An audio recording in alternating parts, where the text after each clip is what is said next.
Go.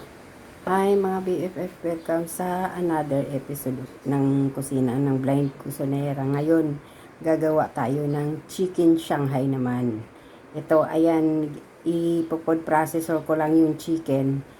Kalahating kilo yan na chicken. Tapos, i-processor natin kasi hindi namin napagiling sa palengke. Yan. Kalahating kilong giniling, 2 carrots, isang sibuyas na buo at isang bawang na buo. Yan, ang ihahalo natin.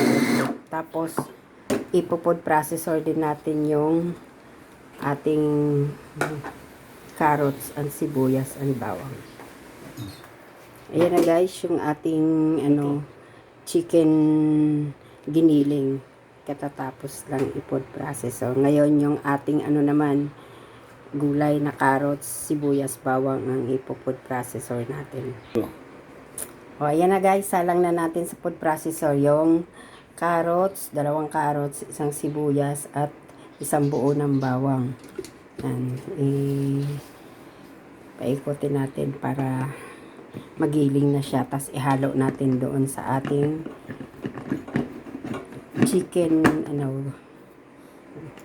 giniling.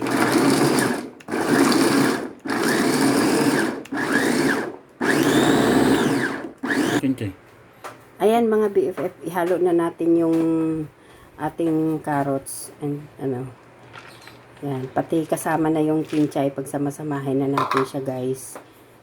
Yan, tapos balikan natin siya, titimplahan na natin. Go. O ayan mga BFF, timplahan na natin siya. Ilagay na natin yung 2 itlog. Tapos 1 teaspoon ng asin. Yan.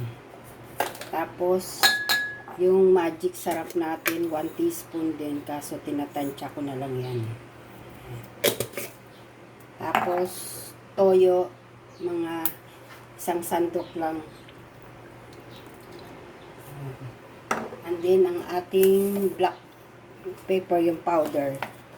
Tapos, haluin natin siya, mga BFF. Ang ating paminta. Yan, taktakan natin siya ng ating paminta. Mga 1 teaspoon lang din ng paminta. Tapos, gadgaran natin siya later ng keso pag nahalo na. Go. Ayan mga BFF, gadgaran natin siya ng keso. Mga 2 tablespoon lang ng keso ang ilagay natin. Okay na yan sa kalahating kilo ng chicken. Tapos, haluin na lang natin siya na will combine yung ating mixture. Balikan natin siya mamaya guys pag nahalo na. Ayan mga BFF, balutin na ng ating Shanghai. Ayan o, kamayin ko lang to kasi mahaba. Yan, ganyan lang siya mga BFF. Isang half teaspoon lang ang kukunin mo, tapos i-roll mo lang siyang ganyan.